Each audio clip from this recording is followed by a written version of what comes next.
At 4 in the morning, 12 degrees below zero, Corinne Halloway was doing what she'd done every night for 14 months, looking for a wall that would break the wind. She was 27 years old, and everything she owned fit inside one canvas bag.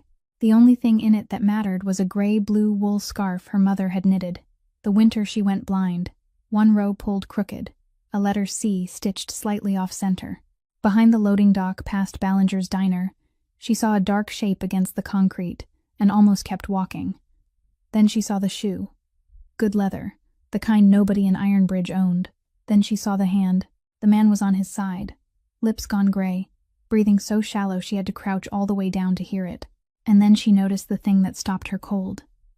He was sweating. Nobody sweats at 12 below. Nobody. She turned his wrist over and found a thin steel bracelet tucked under his sleeve with 3 words stamped into it. And she'd seen one exactly like it before, years ago, on a 4th grader who'd gone down in the middle of choir practice. She remembered what the school nurse did that day. She remembered every step of it. Corinne had 4 sugar packets in her coat pocket, which was tomorrow's whole breakfast, and she tore every one of them open. Then she pulled the scarf off her own shoulders, the last thing her mother ever made her, the only warm thing she had left in this world, and she wrapped it around a stranger she'd never seen before. She didn't ask his name. She didn't ask whether he could ever pay her back. She only knew that she had a scarf and he didn't. What she couldn't have known was who she'd just saved, or that somewhere across that city on the very same night, a phone had already rung about him, and the man who answered it had made a very different choice. If this story moves you, please give it a like and share it with someone who needs to hear it tonight. Subscribe to the channel so you don't miss what comes next. Thank you for staying with us. Now let's go back to that loading dock behind Ballinger's diner and find out what happened when the stranger finally opened his eyes. She took both his hands and clasped them between her own, rubbing them back and forth, hard, then harder still. His skin was cold in a way she had touched only once before in her life and had never been able to forget. She kept rubbing, and she kept talking without pause, saying meaningless things she wouldn't remember a single word of afterward, her voice steady and low, as if she were soothing someone who could no longer hear her. Don't go to sleep. Can you hear me? Don't go to sleep here. His eyelids opened to a narrow slit, gray eyes, gray as the dirty snow piled along the curb, and they didn't see her, didn't see anything at all. They merely opened and closed again, like a door pushed by the wind, but he had opened his eyes. Corinne seized upon that one detail and held on to it as if it were a rope.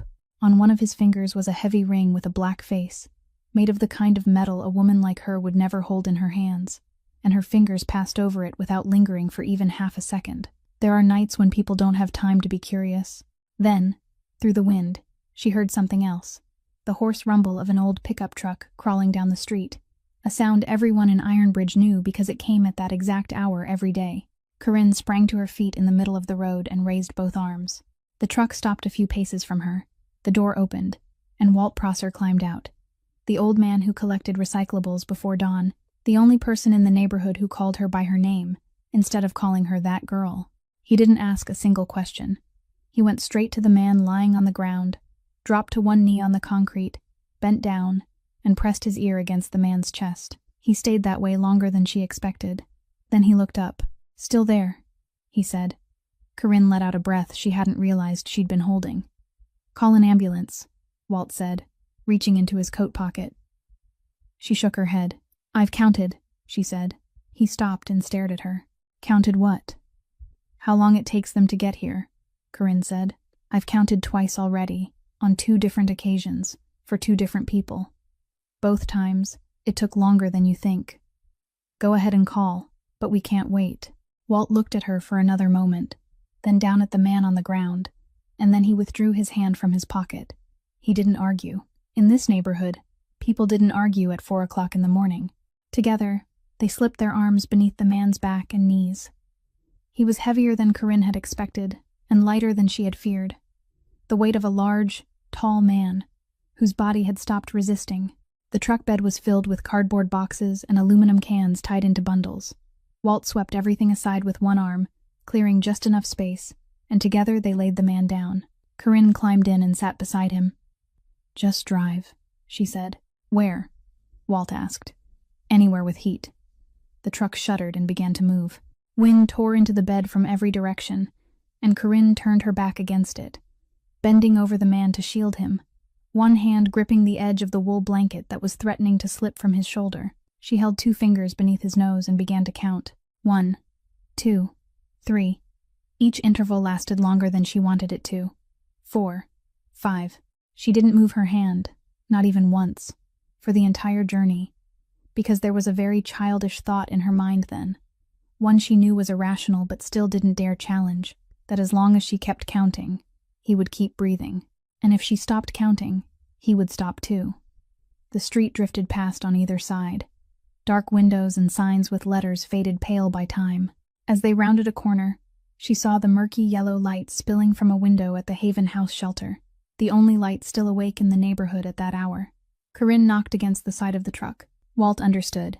The pickup slowed, turned into the alley behind the building, and the engine went quiet. In the sudden silence, Corinne could clearly hear the man breathing beneath her hand, and she realized that the sound had changed. It was no longer the shallow, broken breathing she had heard an hour before. It was still weak, but it was steadier. She sat upright, and for the first time that night, she allowed herself to believe that she had reached him in time. The back door of Haven House was never fully locked, only wedged shut with a small piece of wood. And everyone in the neighborhood knew it, though no one ever said so aloud. Corinne pushed the door open with her shoulder, while Walt went ahead supporting the man's head, and together they carried him through the narrow hallway and turned into the laundry room, where an old wall-mounted heater stood, the same one Corinne had spent many nights standing in front of, just to warm and dry her hands. She pulled the spare mattress from where it stood behind the door and laid it on the floor close to the heater, and they lowered him onto it. Walt straightened, let out a long breath, then looked down at the man on the mattress for a little longer. "You know what you're doing, don't you?" he asked. Corinne said she did. Walt nodded, but that nod didn't mean he believed her. It was merely an old man's way of accepting that there was nothing more for him to do there. He left. Corinne turned the heater up to its highest setting, listened as it shuddered and began to crackle, then sat down on the floor beside the mattress. She hadn't even taken off her coat when the hallway light came on. Sylvia Grange entered the laundry room wearing a neat sweater as though she'd never gone to bed, her hair carefully arranged, a cup of tea in one hand. She looked at the mattress. She looked at the man lying on it. Then she looked at Corinne, and she smiled. "You brought a stranger into my building before dawn," she said. Her voice was soft, almost gentle, and it was that very softness that sent a colder shiver through Corinne than the wind outside had. "This man was going to die in the street," Corinne said. "Everyone out there is going to die in the street," Sylvia said. "That's why this building exists. But this is a shelter, not a hospital. Do you know what happens to me if this man stops breathing on my floor? My license. My funding. 30 people sleeping upstairs." She took a sip of her tea. Then she said the words Corinne would remember for a very long time afterward. "Are you saving this man? Or are you only trying to make it a little easier for yourself to sleep?" Corinne didn't answer. She had learned long ago that arguing with Sylvia was like arguing with a wall. The wall never moved. Only the person arguing became exhausted, and the next morning that person would still have to ask her for a bed. Sylvia set her cup of tea on top of the washing machine. "Tomorrow morning," she said. "Once it is fully daylight, this man leaves. I don't care where he goes. If he is still lying on that mattress at noon, then you won't have a place in this building either. Do you understand, Miss Halloway?" Corinne said she understood. Sylvia nodded, satisfied, and walked out, turning off the hallway light behind her. In the darkness, the only thing left was the red glow cast by the heater's filament. Corinne remained where she was. She filled a plastic cup with warm water from the sink, tore a clean piece of cloth from the laundry basket, dipped it into the water, then gently pressed it to his lips. Slowly, a little at a time, repeating the process every few minutes. His lips were cracked and dry, and each time she touched the damp cloth to them, she saw his jaw move slightly. The smallest reflex. Almost nothing at all, but it was there. She listened to water running through the pipes overhead. She heard someone turning over in bed upstairs. At one point, between one touch of water and the next, her mind drifted away for a while, and she saw herself sitting in another room, a room with a window facing east, and a piano standing against the wall, a piano so old that its ivory keys had turned yellow, and someone was calling to her from downstairs. a voice so familiar that it hurt her in the center of her chest. And she had taught herself how to cut that thought short. She cut it off. She dipped the cloth into the cup again. Outside, the wind changed direction, striking the small, high window in the laundry room and making it rattle in its frame. Corinne pulled the chair closer, then abandoned it, and sat flat on the floor with her back against the washing machine. She meant to close her eyes for only a moment. When the sky began to turn the pale gray that comes just before dawn, she was asleep, her head tilted to one side, one hand still loosely holding the corner of the wool blanket covering the stranger's chest. She woke not because of a sound, but because she could feel someone watching her. The pale light of early morning was filtering into the laundry room through the small high window, and the man on the mattress had turned his head toward her, his eyes open. She sat up too quickly, striking her hand against the side of the washing machine, and she knew at once that he had been awake for some time. Not just a moment. A long time. He had been lying there, awake, watching her sleep, and had chosen not to wake her. "You're awake," she said.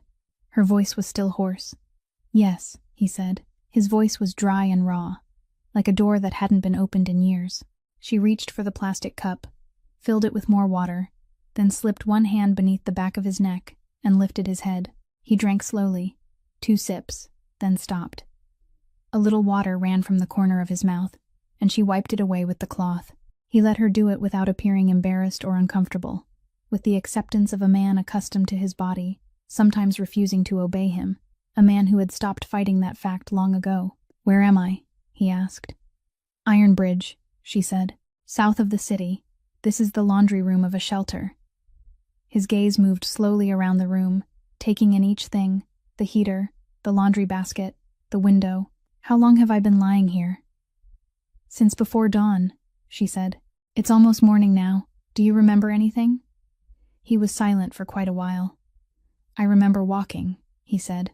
"I remember it was very cold. I don't remember when I stopped." "You did stop," Corinne said. "You were lying on the ground. You were barely breathing." He didn't answer. His hand, the same hand she had rubbed back and forth between her palms several hours earlier, now rested on the wool covering his chest, and he began to roll the edge of the fabric between his thumb and forefinger, slowly and absently, the way someone toys with an object while his mind is still finding its way back from somewhere very far away. "It's thicker here," he said. "My mother sewed it when her eyesight was nearly gone," Corinne said. "She did as much as she could." He nodded and released the edge of the fabric. "Is she still alive?" he asked. "No," she said. He didn't say he was sorry. He merely nodded again, and somehow that nod comforted her more than all the words of condolence she had heard over the past several years. Footsteps sounded in the hallway, followed by the closing of a door upstairs. He looked toward the doorway, then back at her. "The person who spoke to you last night?" he said. "That voice." "You heard her?" Corinne asked. "I couldn't make out the words," he said. "I only heard the voice. Her voice goes through walls." Corinne almost laughed, but managed to stop herself. "She's the manager here," she said. "She wants you out of this building before noon." He absorbed that without blinking. "Then I'll be out before noon," he said. "You can't even sit up yet." "I will be able to sit up," he said, and there was something so level and so certain in the way he said it that she didn't argue. He was quiet for a moment, then asked, "What's your name?" "Corinne Halloway," she said. He repeated the name soundlessly, moving only his lips, as if trying something to see how it fit in his hand. "And you?" she asked. And there, between those two sentences, came a pause. It was so brief that if she had been looking down to wring out the cloth, or reaching for the cup of water, or simply looking somewhere else, she would never have seen it. But she was looking directly into his face. "Eli Barlow," he said. Sylvia didn't wait until noon. She came down to the laundry room just as the sun rose above the roof of the building across the street, stood in the doorway with her arms folded over her chest, and said nothing at all. She simply stood there watching until Corinne understood. Walt Prosser returned with his pickup earlier than usual, and Corinne suspected Sylvia had sent someone to find him while it was still dark. No one said so aloud. The result was the same. The man managed to sit up, just as he'd said he would, but that was as far as he got. The two of them had to support him all the way out to the truck, and he stood with one hand braced against the side of the truck bed for a long time before he found enough strength to climb in. They took him to Ruth Ballinger's all-night diner on the corner, where a narrow storage room behind the kitchen was crowded with sacks of flour and a folding cot Ruth used on nights when she didn't feel like going home. Ruth opened the door, looked at the man, then lowered her eyes to his shoes, still caked with muddy snow, and lingered there longer than necessary, much longer, long enough for Corinne to realize that she was reading something in those shoes. Then she stopped. She unfolded the cot, lit the oil heater, and told Walt to move the sacks of flour aside to make more room. He remained there for 3 days. On the second day, his fever climbed dangerously high, and he drifted in and out of delirium, speaking in broken fragments with the voice of someone arguing with another person in a dream. Ruth went next door and called a retired nurse who lived at the end of the row. The woman came, placed a hand against his forehead, examined his eyes and fingernails, and told them to keep giving him water. If the fever hadn't broken by evening, they would have to take him to a hospital. She didn't ask who he was. She didn't ask why he was lying in the storage room of a diner. In Ironbridge, people didn't ask questions like that. It was an unwritten law everyone knew by heart. That night, Corinne sat beside the folding cot and did the same thing she'd done in the laundry room. She pressed water to his lips, waited, then pressed water to them again. Near dawn, his fever finally broke. The following morning, as she was preparing to leave, she picked up the folded wool blanket from the chair and opened it, spreading it over him once more, on top of Ruth's blanket, and she did it quickly, almost clumsily, as though slowing down for even a second might give her time to stop herself. He looked at her. "You need it too," he said. "I have a coat," Corinne said. "Your coat is thin." "I know exactly how thin my coat is," she said. "You don't need to tell me." He didn't respond to that, and she left the storage room before he could think of anything to say. That afternoon was Saturday, and every Saturday afternoon she went to Fairview. Ruth lent her a brown wool coat that hung behind the kitchen door, a coat that still carried the scent of fabric softener and Ruth's kitchen. A warm, unfamiliar smell that didn't belong to Corinne. She put it on and left. Nell was sitting by the window, her hands moving steadily as she knitted. A long fever when she was 12 had taken nearly all her sight, and now she knitted without looking down even once, her fingers traveling over the yarn the way someone moves through their own home during a power outage. "You're here," Nell said before Corinne had a chance to speak. The sisters sat together for nearly an hour. Corinne told her about the class, about a little boy who always began singing half a beat ahead of everyone else, about rehearsals for the spring performance, and about the stern vice principal who had finally begun to listen to her. There was no class. There was no little boy.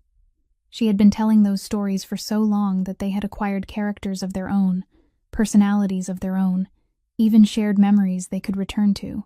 Nell laughed, and her laughter sounded exactly as it had when the two sisters were still living at home. As Corinne was leaving, the woman at the front desk called her back. She spoke quietly and politely, never taking her eyes from the screen. "The account is 3 months overdue," she said, and then she read the amount. Corinne heard the number and felt nothing at all. Her mind went blank, because it was more money than she could come close to earning even if she washed dishes every night until the end of winter. "If it isn't paid by the end of this month," the woman said, "we'll have no choice but to transfer your sister to a lower-level facility." "Where?" Corinne asked. The woman named a town Corinne had never visited, so far away that a single visit would consume an entire day.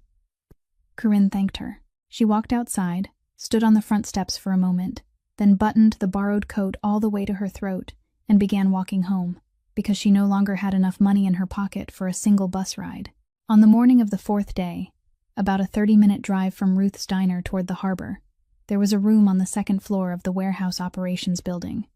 And inside that room, 7 men were all speaking loudly at once. They had been speaking that way for nearly 20 minutes. One man slammed his hand against the table, another stood up and then sat down again, and at the head of the table was an empty chair no one dared occupy. Then the door opened. The man who entered didn't say a word. He took off his coat, draped it over the back of the chair, pulled the chair out, and sat down. In the space of 4 breaths, the room went from loud to completely silent, and no one had ordered anyone else to be quiet. The man who was standing sat down. The man holding a cup set it on the table. Elias Barone sat with his back straight and both hands resting on the table, and he looked slowly around the room, neither quickly nor slowly, pausing on each man just long enough for that man to know he'd been seen. Then his gaze came to rest on the man sitting at the far end of the table on the right, the manager of warehouse number 4, a large man in a sweatshirt who had spent the past 2 years putting his name on shipping manifests and signing those papers with a very steady hand. "Everyone out," Elias said. 6 men stood and left. The door closed. The warehouse manager remained in his chair, his shoulders already beginning to slump slightly forward, and he opened his mouth to speak. Elias didn't let him. He placed the first item on the table, a thin stack of papers containing copies of the registration records for a company in another state, a company no one had ever heard of, with a post office box for an address. He placed the second item on the table, a printed screenshot of an account showing dates and lines of repeated transfers, as steady and regular as a heartbeat. Then he placed the third item on the table, a blank sheet of paper and a pen, and pushed both across the table with his fingertips. "Write down how much you took," Elias said. His voice was no louder than the heater in the corner of the room. "If the number you write matches the number I have, then at 11 o'clock this morning, you leave this city, and I forget your name.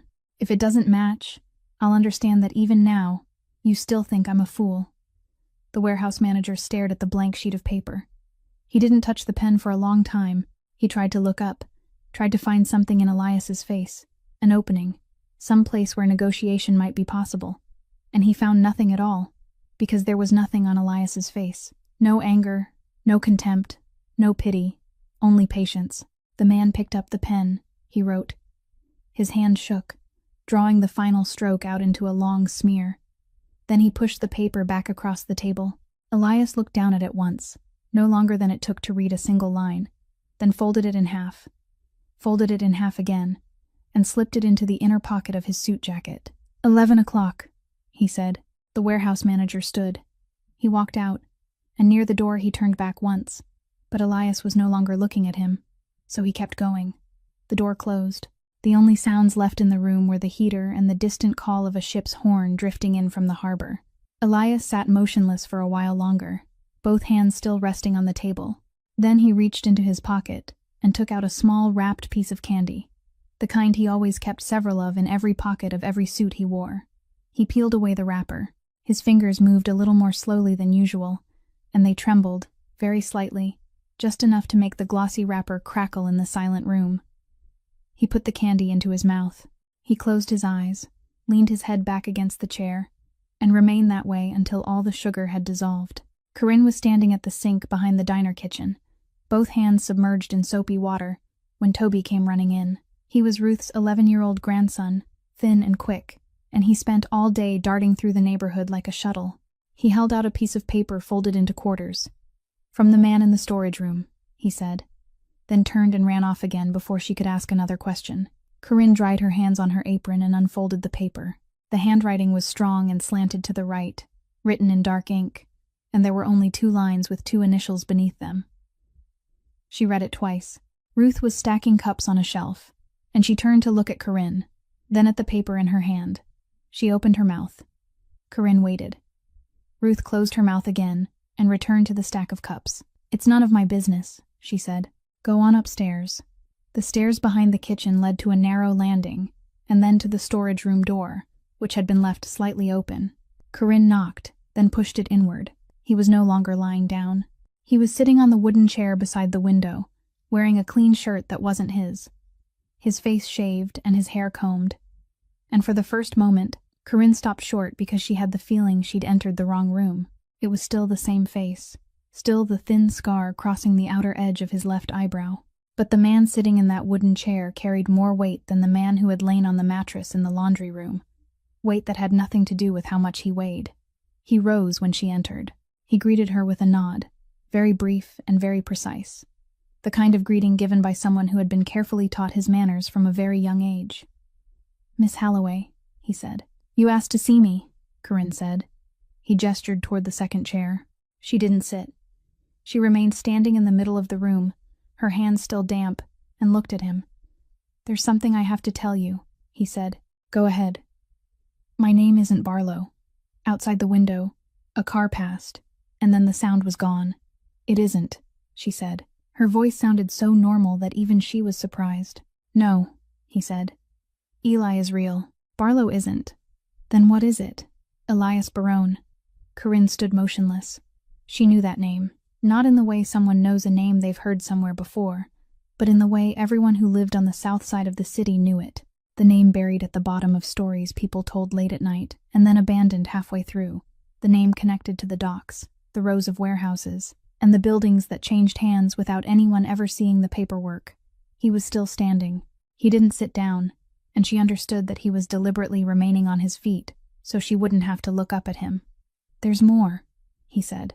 "3 buildings in this neighborhood belong to my family. So does a 4th.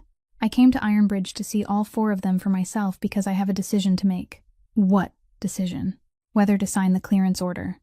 The building I needed to examine most closely was the one with the laundry room where I spent that night. Corinne could clearly hear the dishwasher running in, the kitchen below. She could hear herself swallow. "You lay on my mattress," she said. "I rubbed the last of my sugar into your mouth. And you were planning to sign a paper that would throw me out of the place where I sleep." "Yes," he said. "You aren't going to deny any of it?" "If I intended to deny it," he said, "I wouldn't have asked you to come here." Corinne turned toward the window because she didn't want him to see her hands. They had begun to tremble, and she clasped them tightly together in front of her stomach until the trembling became pain. Outside there was nothing but a stretch of brick wall and a section of drain pipe. "What were you planning to do with me?" she said. He didn't ask what she meant. He answered at once, and she understood that he'd prepared the answer before she'd even climbed the stairs. "I was planning to leave," he said. "I was going to let Ruth believe I'd recovered and taken a bus north. I was going to disappear from this neighborhood one morning before anyone had the chance to ask me any questions. Then, a few months later, when winter was completely over and no one remembered the man who'd lain in the storage room, an envelope would arrive for you. Cash. Enough to pay everything you owe and leave some over. Enough that if anyone asked where you got it, all you'd have to do was remain silent, and they'd stop asking." Corinne continued staring out the window.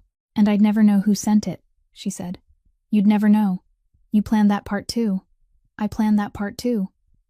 She turned around. "Then why don't you do exactly that?" Elias was silent for a moment. He sat down on the wooden chair, and this time he sat like a tired man, not like a man guarding his position. "Because I've lain in this room for 3 days, he said. "And for those 3 days, I haven't been able to think about anything except those packets of sugar. You don't understand," he continued. "You won't understand, because to you they were only packets of sugar. I grew up in a house where everything anyone gave you came with a price. My father taught me from the time I was a child never to accept anything unless I knew when the person giving it would demand repayment. Where I come from, a gift is a deposit. A favor is an undated debt. I've lived that way my entire life, and I believed everyone else did too. The only difference was that some people hid it better than others. Then I collapsed in a loading yard at 4 o'clock in the morning, and a woman who didn't know me poured her entire breakfast for the following day into my mouth, then sat beside me counting my breaths until dawn. You didn't ask who I was. You didn't ask how much I could pay." He stopped. "If I leave this place and send you an envelope," he said, "then I'll have turned that night into a payment, and I'll have to live with that." Corinne listened to everything. She listened very carefully, and when he finished, nothing inside her had softened in the slightest. Instead, something hardened and turned cold very quickly. "You tell that story beautifully," she said. He looked at her. "You could have told me that first morning," Corinne said, "when I gave you water, when I asked your name. You had an entire pause in which to tell me the truth, and you used that pause to invent another name." "Yes," he said. "You keep saying yes," she said, "as if saying yes makes everything all right." He didn't answer.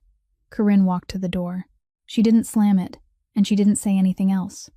She simply left, went down the stairs, crossed the kitchen, passed Ruth without looking at her, and stepped outside. She had walked half a block when she understood what was hurting her. It wasn't that he was rich.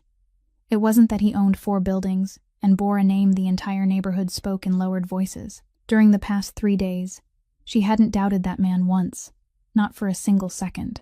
Over the past 14 months, she had learned that trusting someone was a luxury she couldn't afford, and she had thrown every one of those lessons out the window simply because a stranger on a mattress had needed her. That was why she was angry.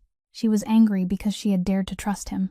The second note arrived the following day, once again delivered by Toby, once again folded into quarters, and this time it contained only a single line. He wrote that he'd rented the ground floor of number 12 Ironbridge Street, that he would remain in the neighborhood for a while, that he wasn't asking her to come, but that he would be there every afternoon. He signed it with a single initial. Corinne folded the note and slipped it into her coat pocket, and she didn't go.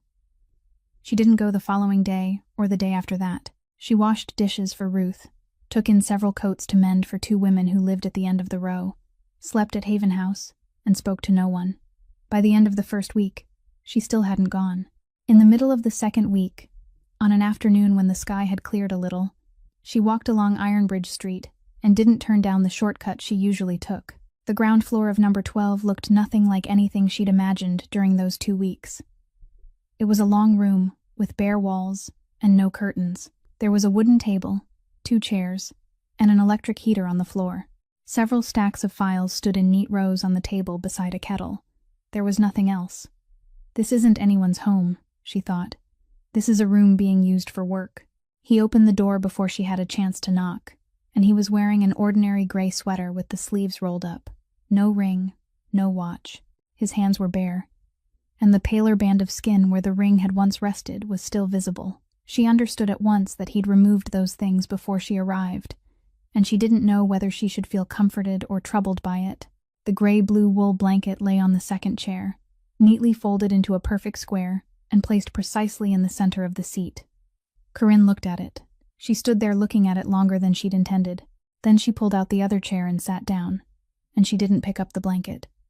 He poured tea. He didn't ask why she'd taken 2 weeks to come, and she was grateful to him for that. "I have a question for you," she said. "Go ahead. That night, you were walking alone. No one in this neighborhood walks alone at 4 o'clock in the morning, not even someone with nothing to lose. You had everything to lose. Why didn't you call anyone?" Elias set down his cup of tea. "I knew beforehand," he said. "Not at 4 o'clock in the morning. Much earlier than that. I noticed the signs while I was still near the harbor, and I knew exactly where it would lead if I didn't stop. I had a phone in my pocket.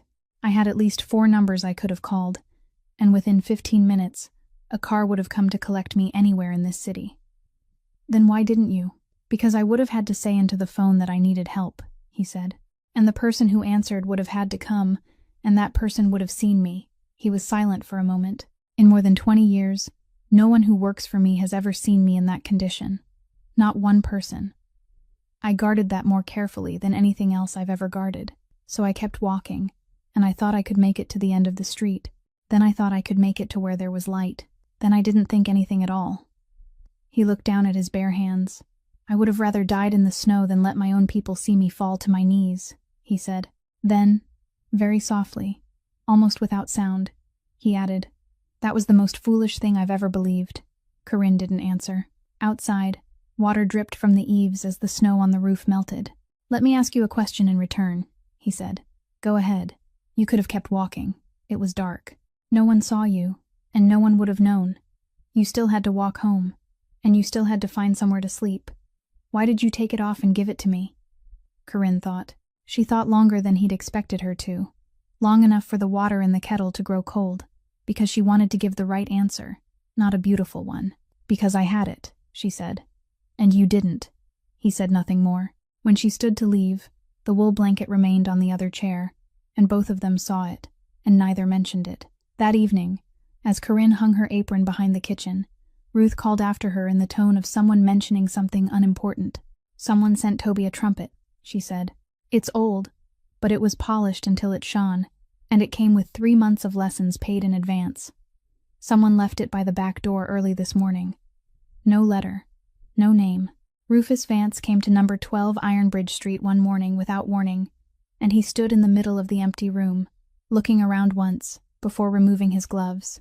He was 61 years old, short and solidly built, with silver hair combed straight back, and he'd remained at Elias's father's side for 30 years, since the days when the Barone name had meant nothing on the south side of the city. He was the man who had taught Elias how to tie a necktie. He was also the only person still alive who knew about the candies in Elias's pockets. He'd known since Elias was a child, and he'd kept that knowledge all those years without mentioning it once, the way someone guards a thing not out of kindness, but because he knows the day will come when it can be used. "How long have you been sitting in this room, boy?" Vance said. He still called him that, just as he had for 30 years, and he'd never raised his voice in his life. "Long enough," Elias said. Vance pulled out the second chair and sat down. He looked at the wool blanket folded into a neat square on the table, looked a little too long, then shifted his gaze away as though he'd noticed a stain on a tablecloth and decided not to mention it. People are beginning to ask questions, he said. No one has asked me anything. No, they don't ask you. They ask me. That's been my job since before you learned to walk. He tapped his fingertip lightly against the table 3 times, then stopped. You walked alone through this neighborhood. You slept in the storage room of a diner. You sat drinking tea with a woman who sleeps on the street. I'm not saying you're wrong, boy. I'm telling you that people are watching. And what they're watching isn't you. What they're watching is the name. Your father left you a name, Vance said. Not a chair. Anyone can sit in a chair. A name takes 3 generations to build. And now you're taking that name and using it as a blanket for a woman who collects scrap in Ironbridge. Elias didn't answer at once. He poured water into the kettle, plugged it in, and only then turned back. Is that all you came here to tell me? No, Vance said. I came because of the Ferretti family. They've given us their answer. Elias waited. They're in, Vance said. They'll provide all the capital we need for this neighborhood. Every bit of it. Without haggling over a single dollar. They're holding to only one condition. The same condition discussed while your father was still alive. They don't want this to exist only on paper. They want a family bond. Elias leaned against the edge of the table with his arms folded over his chest. I'm going to cancel it, he said. The only sound in the room was the kettle beginning to whistle. Vance remained seated. He didn't frown, didn't sigh, and didn't ask Elias to repeat himself so he could be certain. He simply sat there and looked at him for another moment, then nodded. All right, he said. Elias furrowed his brow. You have nothing else to say? You're the one sitting in that chair, Vance said. Not me. If you say cancel it, I'll draft the letter. I'll write it so the Ferretti family doesn't lose face. There'll be compensation and an explanation that sounds reasonable enough. I can handle that. Vance stood and began pulling on his gloves again, one finger at a time, slowly. You know, he said, your father sometimes wanted to do things like this too. He wanted to put things in order. He wanted to make them clean. He told me that several times, when he was younger than you are now. Then what happened? Then he grew old, Vance said. People often grow old before they have the chance to act. He walked to the door. At the threshold he stopped, turned his head, and smiled. A genuinely warm smile. The smile of an uncle who had watched his nephew grow into a man. You do what you believe is right, boy, he said. I'll take care of the rest. Then he stepped outside and closed the door very gently. Elias stood alone in the room, and he realized that the water had been boiling for some time, and he still hadn't unplugged the kettle. She came on Wednesday afternoon, then again the following Wednesday, and again the week after that. Neither of them called it an appointment. It simply became one. How many ledgers do you have? She asked the first time. More than I could read in a lifetime, he said. My father wrote everything by hand. He didn't trust machines. Some of these books are older than I am. The writing already faded, and I sit here tracing every line, trying to understand who still owes what to whom. And have you figured it out yet? No. I understand perhaps part of it. The rest, I guess. She looked at him. When people look at you, they don't think you're guessing. That's the difficult part, he said.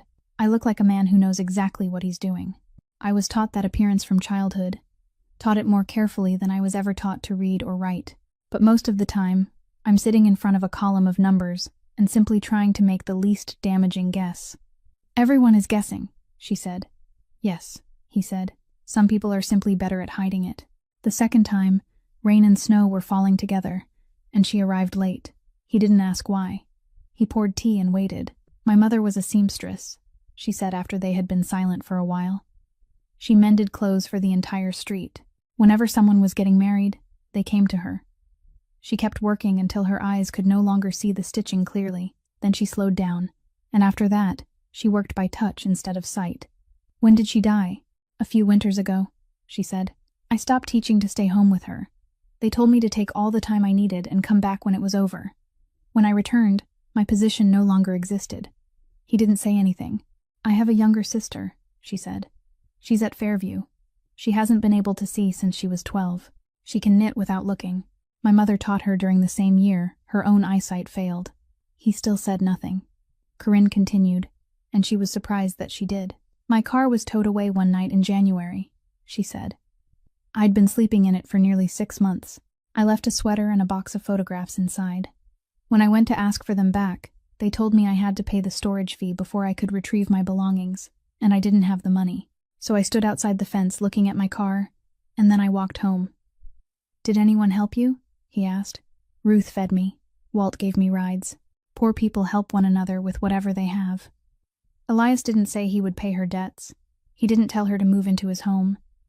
He didn't say a single word about money. He merely sat there with both hands around his cup of tea, and he listened in a way she had never encountered before, as though he were gathering up each thing she said and putting it somewhere safe, rather than waiting for his turn to speak.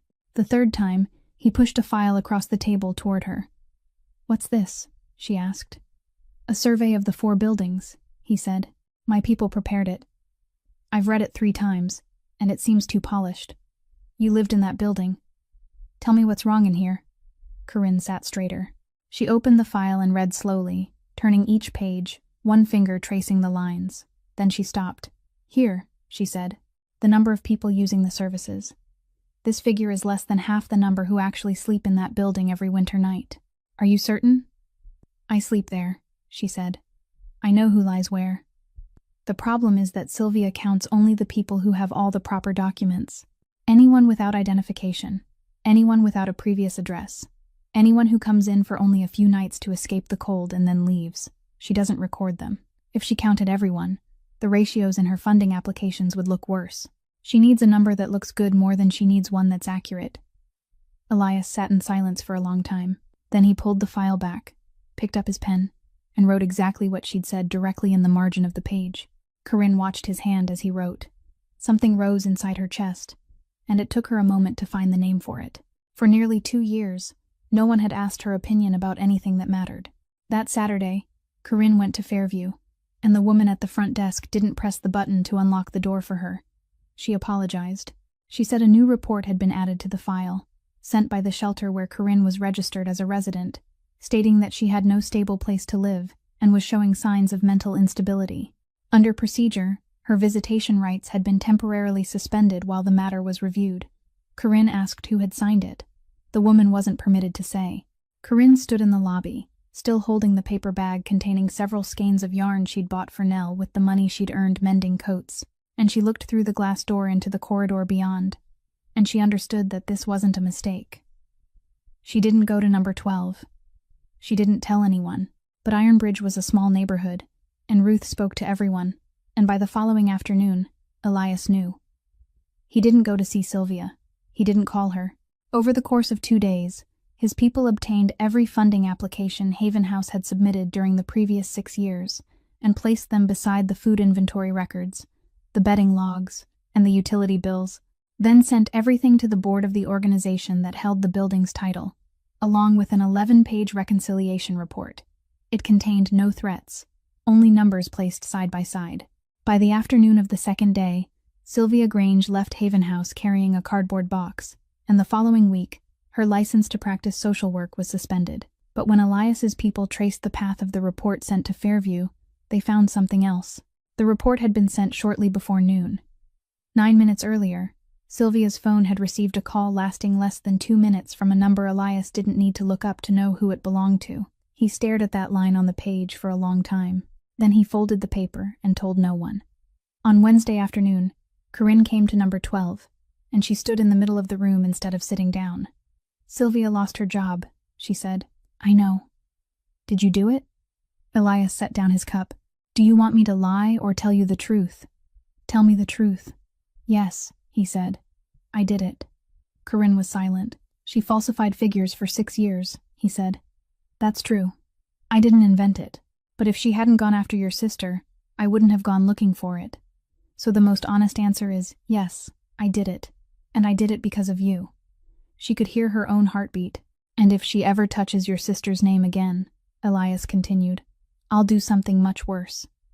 He said it in exactly the same voice he used when asking whether she wanted more tea. Not louder, not slower, and that was precisely why it sent a chill down her spine.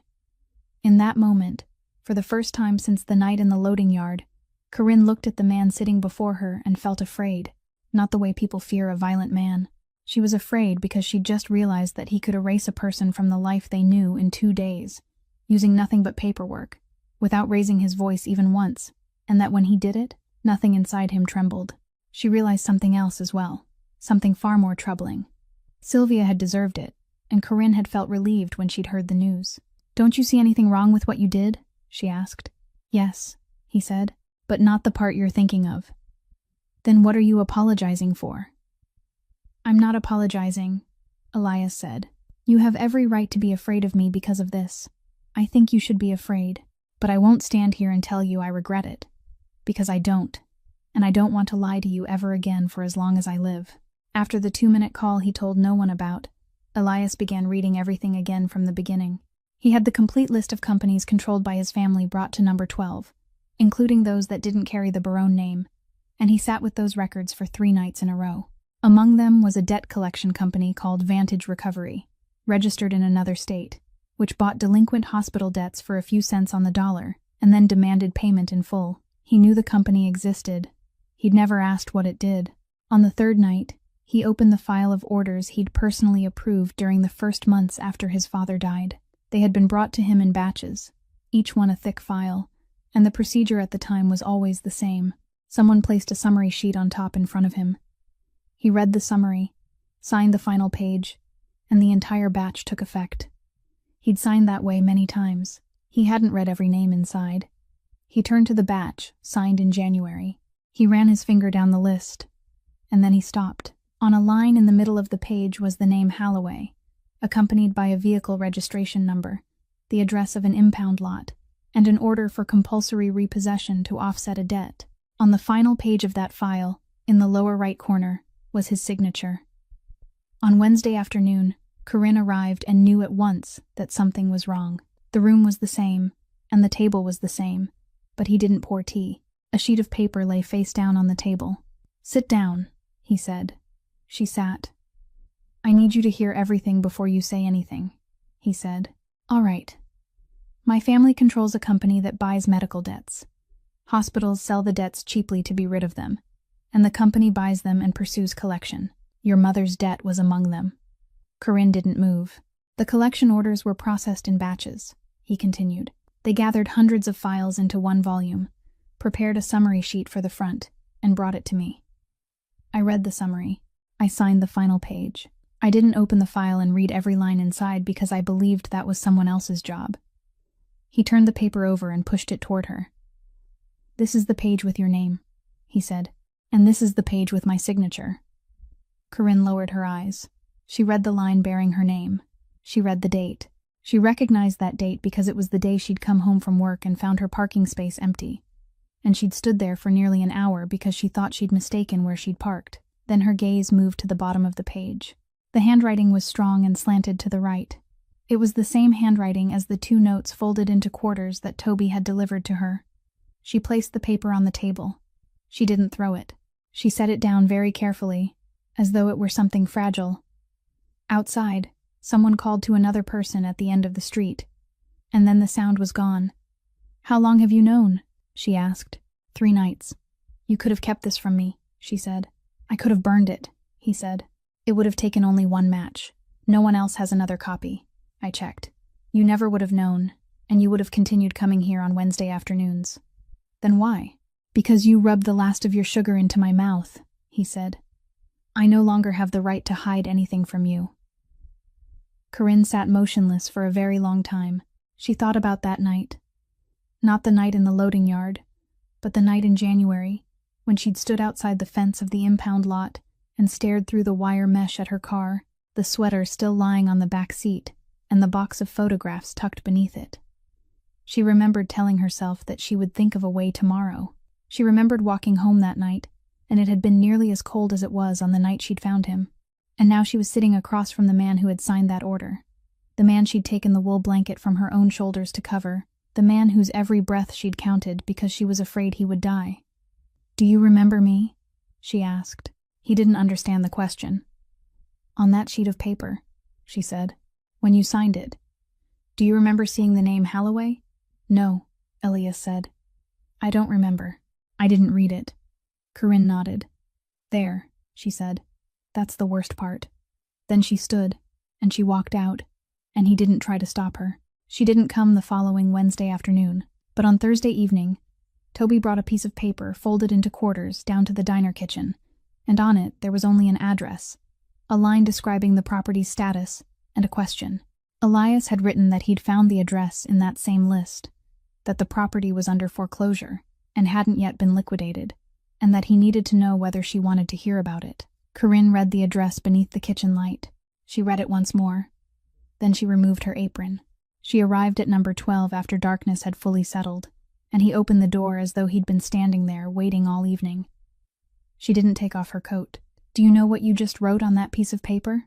she said. "An address," he said. "A 2-story house, foreclosed on more than a year ago, not yet sold, being held for the development project." "I grew up in that house," Corinne said. Elias stood motionless. "Upstairs was where Nell and I slept," she said. "Downstairs was my mother's shop.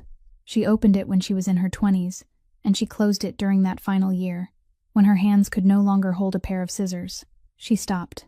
"I've walked past it almost every day all this time," she said.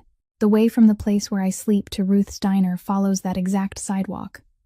I taught myself not to look in that direction. It took me a long time to learn. Now I can walk past without turning my head. I don't have to think about it anymore. It's simply become that way. Will you come with me?" she said. "Now?" "Now." They walked. Snow was falling lightly, a dry snow drifting down slowly, and Ironbridge Street was almost deserted at that hour. Corinne walked a little faster than usual, and Elias didn't ask any questions. Halfway there, she began to speak, using the calm voice of someone describing an insignificant habit. "I've never washed that blanket," she said. He turned to look at her. "It still smells like the shop," she said. "New fabric, tailor's chalk, sewing machine oil. When those 3 things mix together, they make a scent all their own, unlike anything else. I know one washing would take it away, so I don't wash it.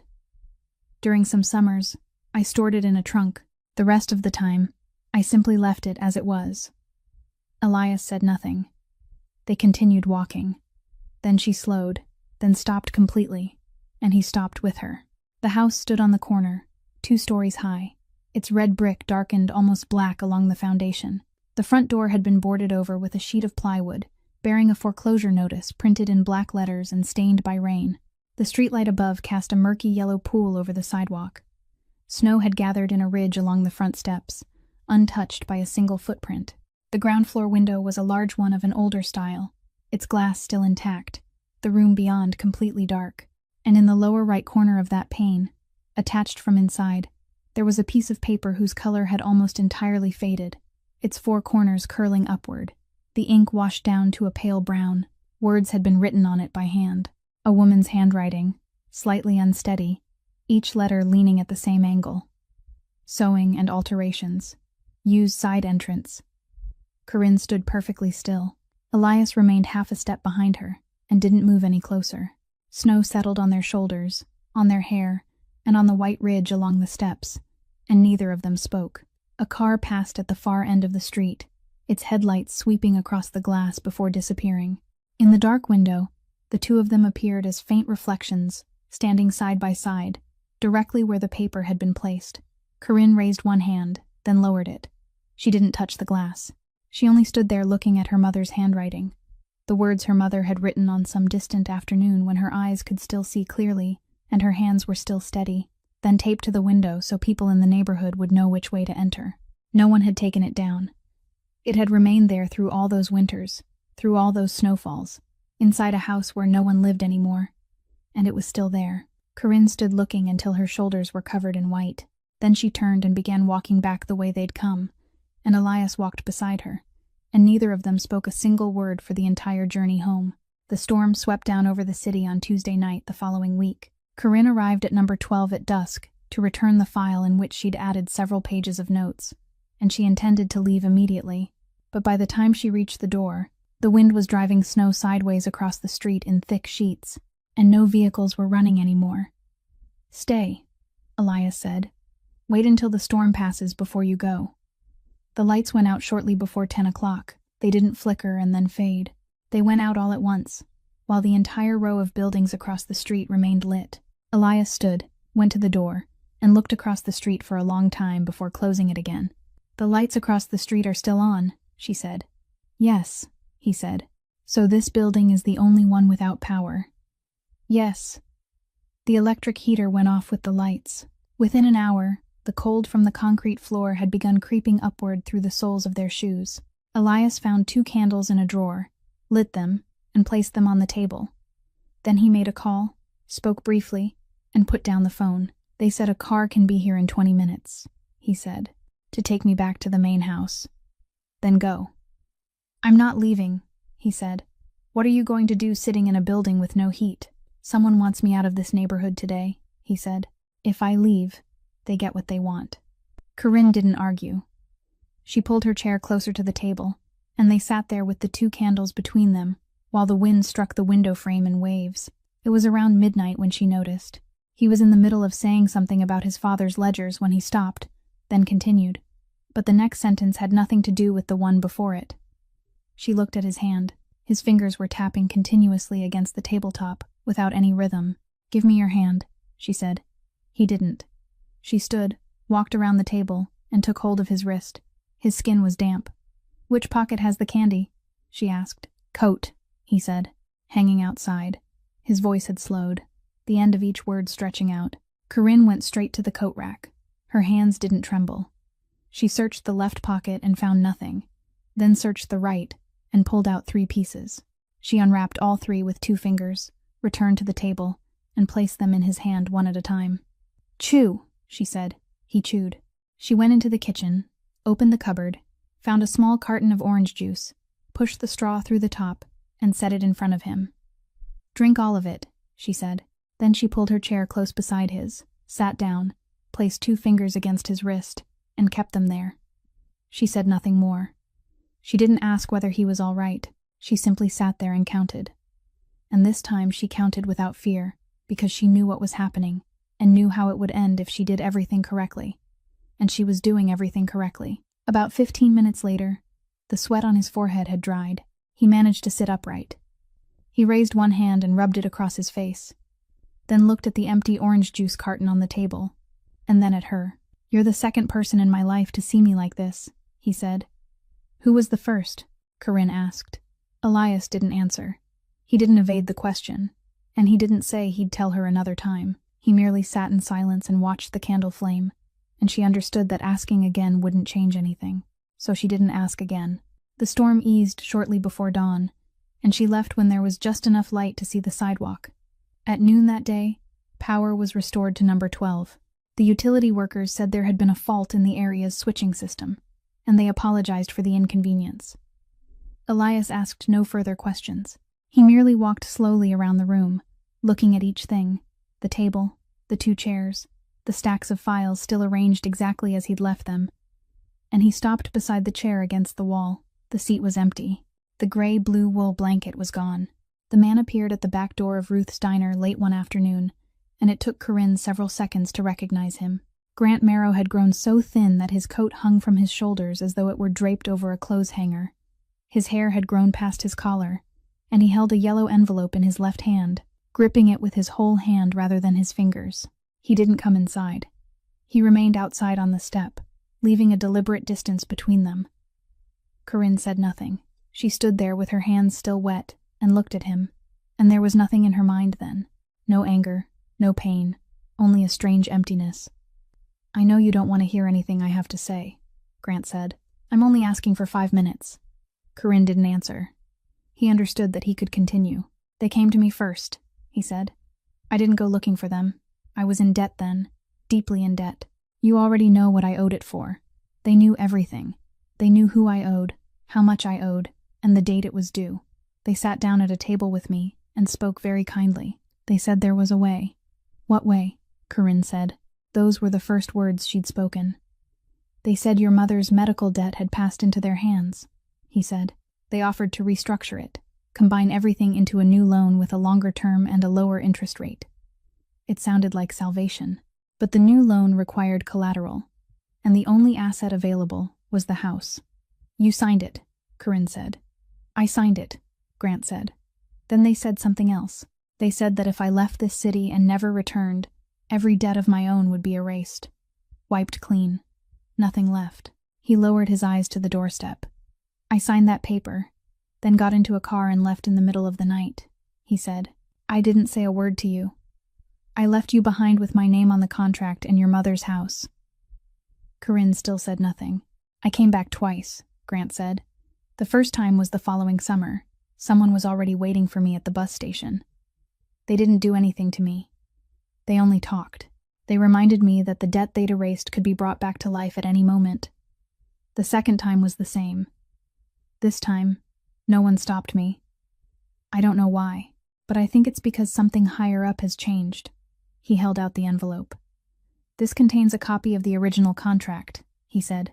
The one with the signing date, my signature, and the place where they put your name, even though I never said a word to you about it. I've kept it from the beginning. I don't know why I kept it. I only know I didn't dare throw it away. Corinne didn't reach for it. Grant placed the envelope on the doorstep at her feet. I'm not asking you to forgive me, he said. I was a coward. I know I was a coward. I know that more clearly than you ever could. But I wasn't going to leave without giving you this. Then he turned and walked out through the alley. Corinne remained where she was until the sound of his footsteps had completely disappeared. Then she bent down and picked up the envelope. She didn't open it there. Word that Grant Marrow had returned to Ironbridge reached Elias's people before nightfall. That evening, in the ground floor room at number 12, a man stood before the table and reported very briefly where Grant was, what means of transportation he was using, and that within a single hour, he could be made to disappear from the neighborhood and never return. The man finished speaking and waited. Elias sat in silence. No, he said. The other man thought he'd misheard. He didn't touch her, Elias said. He gave her a document and left. Yes, but what he did before. I know what he did, Elias said. If I give that order, then there'll be one more thing in her mind. She'll know that someone disappeared from this city because of her. She'll have to carry that for the rest of her life. He looked up. That woman saved me on a sidewalk, he said. I won't place that weight on her shoulders. Let him go. The black car was parked at the end of the block on the first afternoon, and Corinne didn't notice it. On the second afternoon, it was parked half a block away across the street, and she passed it on her way to the diner. By the third afternoon, she recognized it, and she recognized it in the way someone who had lived on the streets long enough knew what belonged to a neighborhood and what didn't. She changed her route. The car was still there the following day. On the fifth afternoon, just as she walked through the gates of Fairview, the car was parked directly in front of the steps, and the rear door opened. The man sitting inside didn't get out. He leaned forward slightly so she could see his face clearly, his silver hair combed straight back, his expression kindly, and he spoke in a very soft voice. Miss Halloway, he said, you may refuse. I won't follow you, and I won't send anyone else after you. But I think you should listen to me for a few minutes about your sister. Corinne stood motionless on the sidewalk. Then she walked forward and climbed into the car of her own accord, pulling the door shut behind her. The interior was warm. On the seat between them lay a square of gray-blue fabric, neatly folded, smooth and carefully arranged like an item displayed behind glass. Corinne looked at it. She didn't reach for it. I'm Rufus Vance, the man said. I've worked for the Barone family since before that boy learned to walk. I haven't come here to threaten you. I've come to discuss business, and business should always be explained clearly. Go ahead, she said. He drew an envelope from inside his coat and placed it on the seat beside the wool blanket. $300,000, he said. Your sister will be transferred to a facility far better than Fairview. She'll have her own doctor and someone to care for her for the rest of her life. You won't have to worry about another month for as long as she lives. I'll handle the paperwork. I'll also arrange the visits, once every week, with a car to take you there and bring you back. In exchange for what? Corinne asked. You leave this city, Vance said, quietly, without explaining yourself to anyone. You go, and you don't return. Corinne looked at the envelope. You know I have nothing, she said. I know, he replied. That's precisely why I believe you'll agree. She didn't answer. Vance leaned back against the seat, and his voice softened until it was almost compassionate. Miss Halloway, I don't look down on you, he said. I look down on the idea that if people live decent lives, life will eventually give them something in return. Your mother lived decently her entire life. She died in debt with a broken sewing machine and a house she'd lost. She left her 2 daughters exactly 1 cheap piece of wool. That's everything she received in return. Do you intend to continue down the same road? The car was silent. Corinne could hear the engine idling. She could hear her own heart. She didn't shout. She didn't move. She merely turned and looked directly at him. And when she spoke, her voice was even lower than his. You're right about one thing, she said. My mother died with nothing, but she died without anyone ever having to sit in a car and buy her silence. No one had to spend a single dollar to keep her from speaking. But you're sitting here with all that money, trying to buy mine. You're richer than my mother was. But you're not her equal. Vance's expression didn't change. He only looked at her for another moment, then lowered his gaze to the wool blanket on the seat and pushed it toward her with 2 fingertips. Take this home, at least, he said. It belongs to you. Corinne looked at it. She looked for quite a while, and the man on the other side of the seat waited because he was certain she would take it. Then she opened the car door. Keep it, she said. Try putting a price on it. You put a price on everything else. She stepped down onto the sidewalk, closed the car door, and walked toward Ironbridge empty-handed, her collar raised against the wind, without looking back even once. On Saturday, Corinne arrived at Fairview earlier than usual. She carried a bag of yarn and a small box of cookies she'd bought with the money earned from mending coats, and she'd rehearsed several new stories in her mind about the classroom that didn't exist. The woman at the front desk looked at the screen, then up at Corinne, then back at the screen. She called someone. She spoke quietly into the receiver. Then she put down the phone and said the file had been changed during the week, that at the request of the new financial sponsor, all visits would be temporarily suspended until the verification process was complete, and that she was very sorry. What financial sponsor? Corinne asked. The woman wasn't permitted to say. For how long? Corinne asked. The woman didn't know. Corinne stood at the desk, and she didn't shout or strike the counter. She merely repeated each question one at a time, slowly and clearly, and every answer was another door closing. Then she picked up the bag of yarn and turned away. The corridor leading to the entrance had a row of large glass doors overlooking the common room, and Corinne passed them every time she visited, always walking quickly because she was on her way inside. This time, she wasn't going inside. She stopped at the glass. Nell was sitting in the chair beside the window, in the same place where she always sat, her hands moving steadily as she knitted. Someone had just walked past her. Corinne saw her lift her head and turn toward the sound of the footsteps. She saw her lips move. Nell called her sister's name. No one answered. She sat still for a moment, listening. Then she called again. Corinne stood on the other side of the glass, barely 10 paces away, and raised one hand to press it against the pane. She didn't call back because she knew that even if she did, Nell wouldn't hear her. Nell waited a little longer. Then she lowered her head and continued knitting. Corinne left Fairview and walked the entire way back, and she couldn't remember which street she'd taken. It was dark by the time she reached number 12. She pushed the door open without knocking. Elias rose when he saw her. He looked at her face and didn't ask a single question. They wouldn't let me in, she said. He said nothing. There's a new financial sponsor in my sister's file, she said. No one will tell me who it is. But you know, don't you? I'll handle it, Elias said. You'll handle it, Corinne said. She repeated those 3 words, and she heard her own voice break in the middle. You'll handle it, just as you handled Sylvia. Just as you handle everything. Every time you finish handling one thing, something else comes crashing down on me, and each time, what falls is heavier than it was before. She set the bag of yarn on the table. Before you collapsed in that loading yard, she said. My life was bad. I've never hidden that from anyone. But it was my life. I was hungry. I was cold. I slept wherever people allowed me to sleep, and once a week, I got to sit beside my sister and lie to her about a classroom that didn't exist, and she laughed, and that laughter kept me alive for another week. She looked up. I'm still hungry now, she said. I'm still cold, and I can't see my sister anymore. Elias didn't move. You said you didn't want there to be any debt between us, Corinne said. Then this is what you owe me. Only this. Take your name, and leave this neighborhood. The only sound in the room was the electric heater. He stood there for a long time, and she didn't take back a single word.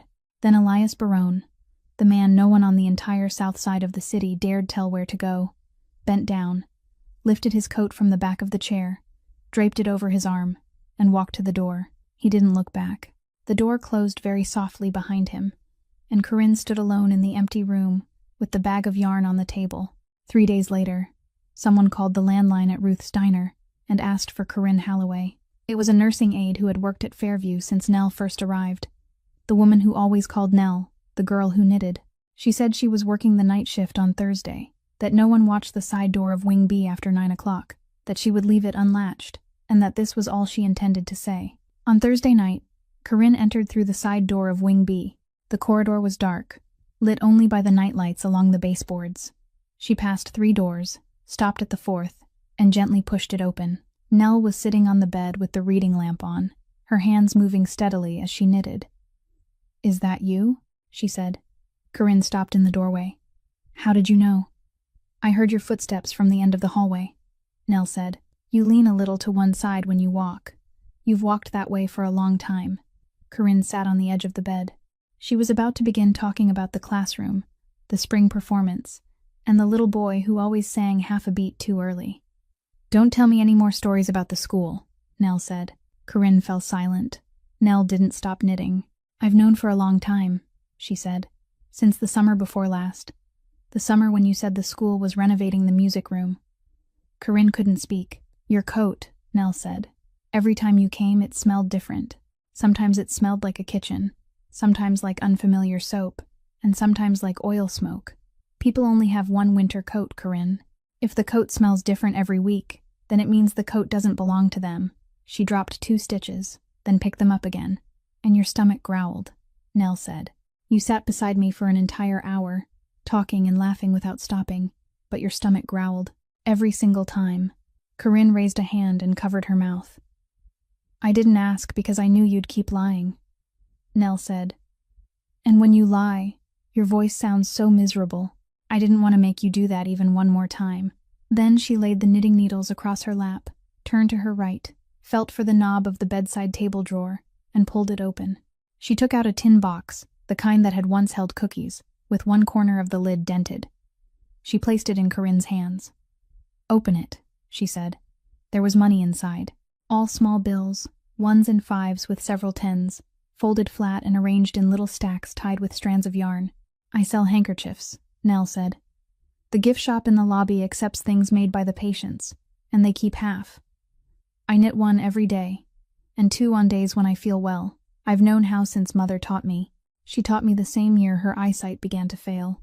She said I had to learn to knit with my hands instead of my eyes, because one day your eyes might be gone, but your hands wouldn't be." Corinne looked at the tin box in her hands, and then she couldn't see anything at all. "I was going to give it to you on your birthday," Nell said. "I was going to say I'd won some kind of prize, from the lottery at the Christmas charity fair. I've practiced saying it for a long time. I practiced making my voice sound truthful so you'd believe me, so you'd take it without feeling uncomfortable. I've repeated it so many times. Every night, I say it once in my mind." Corinne slipped down from the edge of the bed. She knelt on the floor beside her sister's bed, clutching the tin box to her chest with both arms, and she wept without a sound, her shoulders shaking in waves, her bowed head resting against the edge of the blanket. Nell reached out, found her sister's shoulder, then found her hair, and rested her hand there, leaving it in place. "Take it," she said. "If you owe money, then pay it. I'll still be here. Stop worrying about me for a while. Just for 1 week, take care of yourself." Corinne left Fairview shortly before 10 o'clock that night.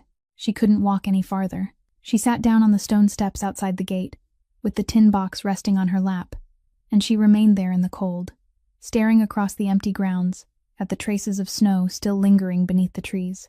After a while, she heard an engine. Ruth Ballinger's old car turned into the drive, its headlights sweeping across Corinne's face before it stopped. Ruth opened the car door but didn't step all the way out.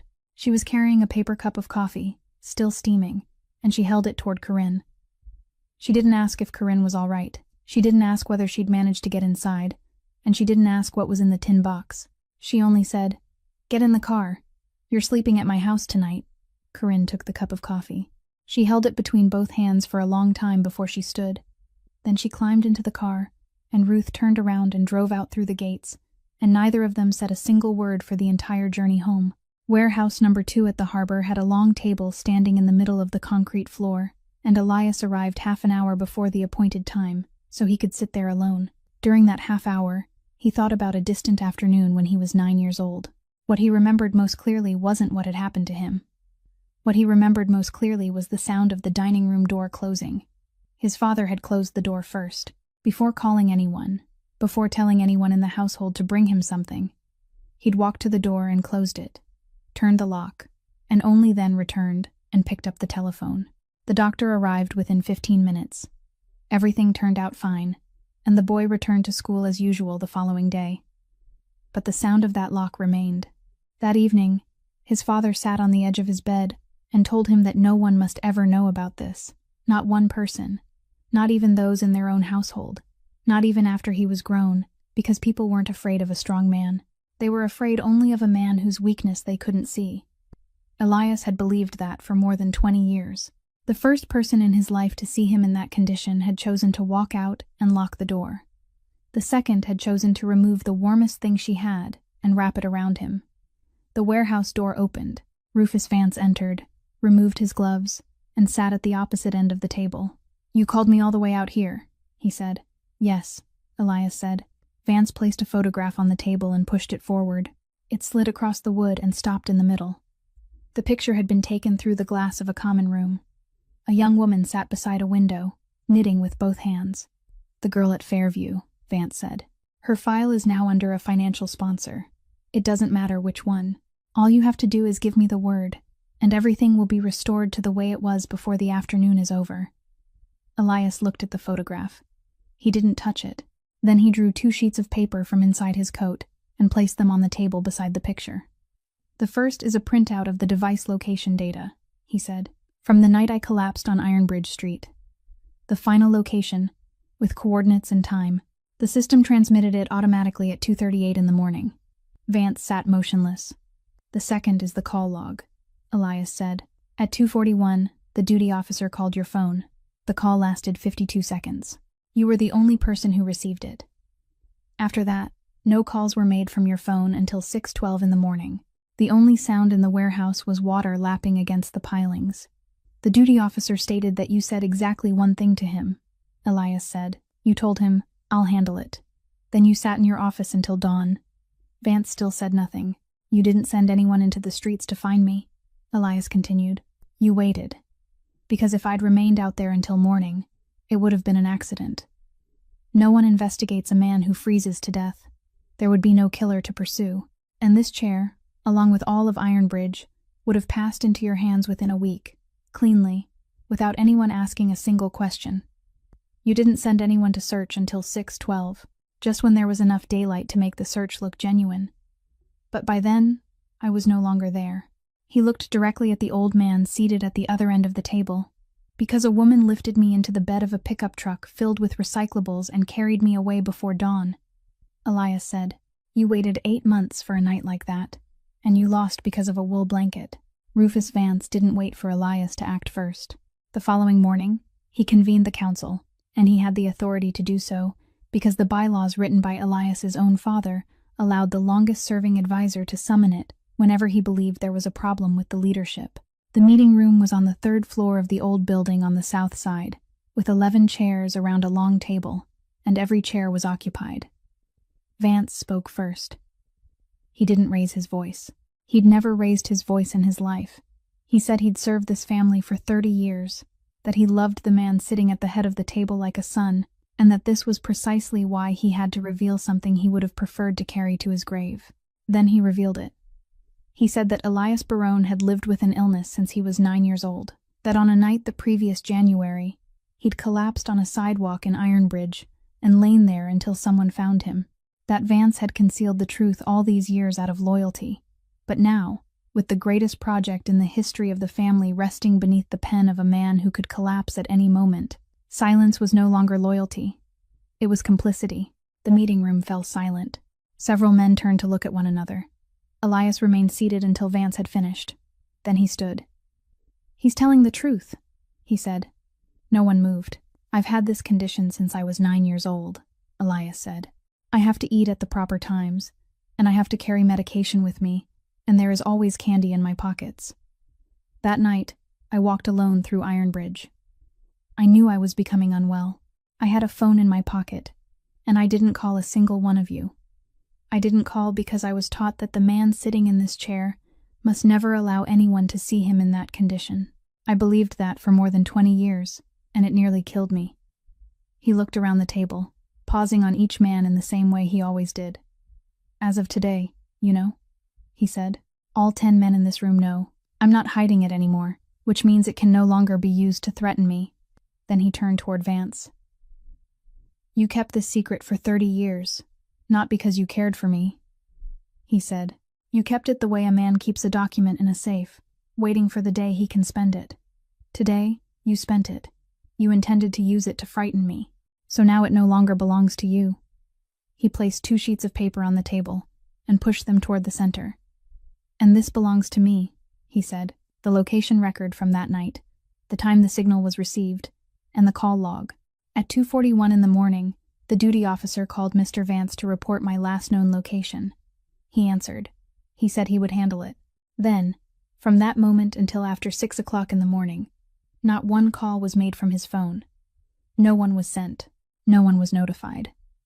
The man sitting beside Vance moved his chair a few inches away, very quietly, so subtly that almost no one should have noticed. But everyone did. You may vote on my position, Elias said.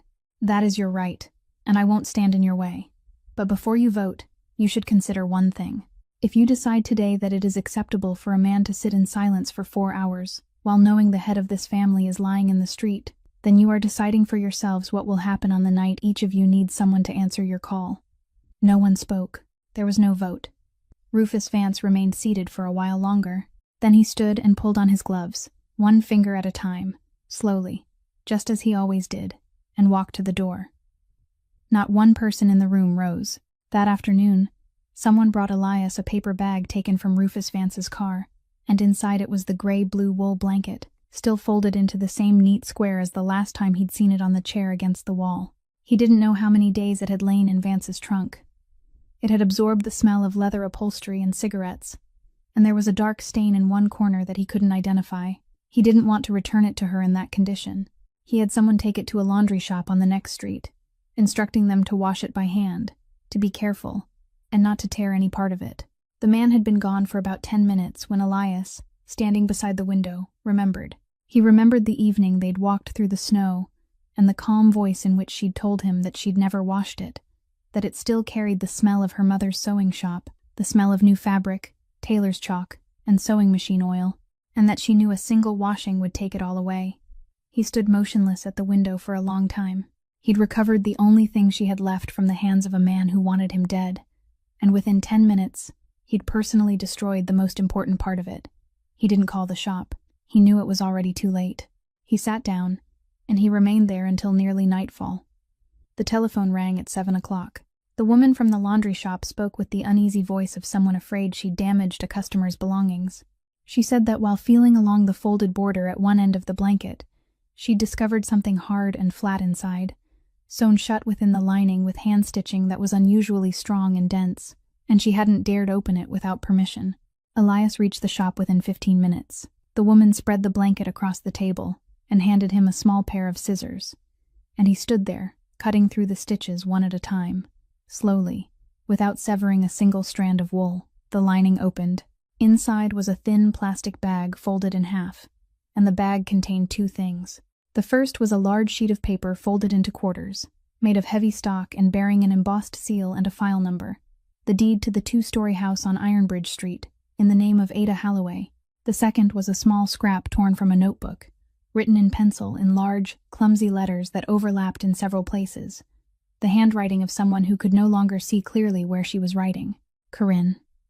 I hid this here because it's the only thing I'm certain you'll keep. Don't give all of it away. You must leave a little for yourself. Elias carried the blanket and both papers to Ruth's diner the following morning.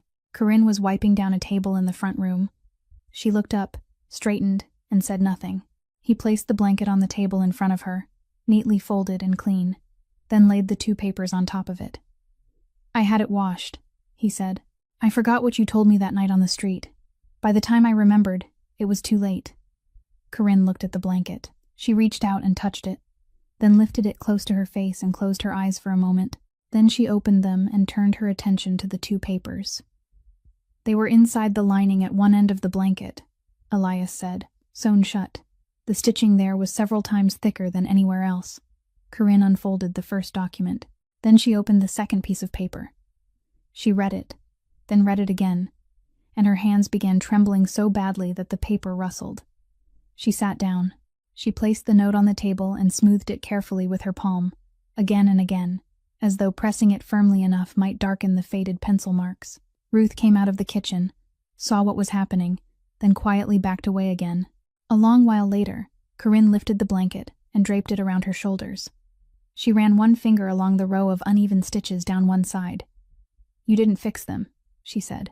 "It wasn't my blanket to repair," he said. The two of them remained seated in the front room of the diner, after Ruth had drawn the curtains. "There's one more thing I have to tell you," Elias said. Corinne waited. "The debt at Fairview was paid several weeks ago," he said. "The entire overdue balance, plus 6 months in advance. I did it immediately after the day you told me about your sister. I instructed them to say that an anonymous foundation had agreed to sponsor her if you asked." She looked at him. "What else?" "There's an apartment on the next street," he said. 2 rooms, with heat and insurance. The lease is in your name, and a full year has been paid in advance. I've had the key all this time, and I haven't given it to you." "Why didn't you tell me?" she asked. "Because if you knew, it would become a debt," he said. Corinne was silent for a long time. Then she said, "I'll accept what you did for Nell. I don't have the right to refuse on my sister's behalf. It isn't mine to refuse, but the apartment." She shook her head. "My father made my choices for me until the day he died," she said. "Then my mother became ill, and the hospital made them for me. Then Grant made them for me, and I didn't even know he was making them. And for the past 14 months, the cold has made them for me. Once every night, where I would sleep, which way I would walk, whether I would eat or go hungry. You're the first person in my life who has ever asked me what I wanted." She looked up. "Please don't become the next person who makes my choices for me," she said. "This time, I'm following my mother's advice." Elias didn't argue. He gave a single nod, and he never mentioned the apartment again. On Monday morning, Corinne went alone to a law office downtown, carrying the 2 documents inside the yellow envelope. Gideon Marsh received her in a room lined with bookshelves. He read the deed first, then the contract bearing Grant Merrow's signature.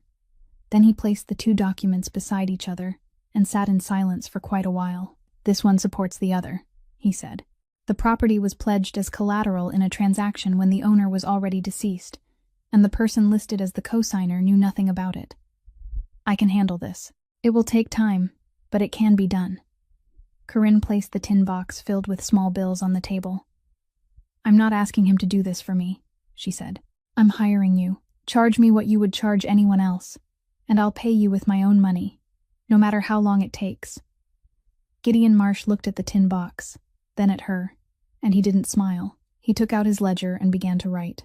That same week, Elias canceled the clearance order for Haven House. He didn't stop there. He transferred full ownership of the building to an independent nonprofit organization, with a binding clause in the deed, requiring that its governing board always include at least 3 members who had once been homeless. The building didn't bear the Barone name. There was no plaque anywhere. Gideon Marsh asked what he was receiving in return. "The knowledge that I don't have to be my father," Elias said. On Wednesday afternoon, Elias sat in the front room of Ruth's diner, and Corinne sat across from him. "I want to make one thing clear," he said. "I'm not a good man. Don't ever think I am. There are people in this city who lost everything because of a 30-second telephone call, and I stood in the room while that call was made. I've signed papers I don't dare read again. I'm trying to move in a different direction, but I'm not starting at the beginning. I'm starting in the middle of a pile of mud. I can't give you a clean version of myself because one doesn't exist." Corinne looked at him. "I haven't decided anything," she said. "I know. It may take a very long time. A year, perhaps longer. How long can you wait?" "I waited 3 days in that storage room just to hear your footsteps on the stairs," he said. "I think I can wait longer than that. Spring came late that year, but it came. The lawsuit took nearly 7 months, and when Gideon Marsh called with the news, Corinne was washing dishes in the back of Ruth's diner. She listened to the entire call without managing to say anything except, "Thank you." She paid his legal fees with her own wages, one installment at a time, every month, until the balance was gone. The two-story house on the corner of Ironbridge Street reopened one morning in April. The plywood was removed from the front door, and the rain-stained foreclosure notice was peeled away, but the piece of paper taped inside the ground-floor window remained exactly where it had always been, its four corners curled, and its ink faded to pale brown, and Corinne wouldn't allow anyone to touch it. On the ground floor, where a sewing machine and a fabric-cutting table had once stood, there was now an upright piano purchased from a school that had closed, its ivory keys yellowed and 3 of them sunken. 7 children came on the first afternoon. By the middle of summer, there were more than a dozen, and anyone was welcome. No one had to pay anything. Toby Ballinger sat in the front row with his trumpet. The boy played louder than necessary, and he was very happy about that. Nell sat in a chair against the wall, her face turned toward the sound of the piano, unable to see anything, only listening, while her hands continued moving steadily over her knitting needles. Draped across the back of the chair beside the piano was a gray-blue wool blanket. It had returned to the very room where it had been knitted. That afternoon, Elias stood at the back of the room near the door, and he didn't step inside. He still came every Wednesday afternoon, still wearing no ring and no watch, and he always stood in that same place. A little girl seated at the piano was practicing a very simple piece, and halfway through, her hand slipped onto the wrong key, sending out a note that sounded completely out of place among all the others. Everyone in the room heard it. The child stopped and looked up at her teacher. Corinne smiled and gave her a gentle nod to continue. No one corrected that note. The story of Corinne Holloway and Elias Barone closes there, in a room filled with the uncertain notes of a piano and a wool blanket draped over the back of a chair. Some acts of kindness are given without expecting anything in return, and those are the very acts that may be repaid with an entire lifetime. The most precious thing we can give another person isn't money, but the willingness to see them as a whole human being, someone with dignity and the right to choose their own path. Every one of us will someday find ourselves lying somewhere in the cold snow of our own lives, and every one of us can also become the person who stops. If this story touched your heart, please leave a like and share it with someone you believe needs to hear it today. Please subscribe to our channel to hear more beautiful and meaningful stories every day. How did Corinne's story make you feel? And if you had been there on that winter night, would you have stopped? Please leave a comment below. We truly hope to hear the feelings that come from the deepest places in your hearts. We wish everyone listening to this video abundant health, a joyful life, and peace and serenity every day. Goodbye, and we'll see you again in the next video.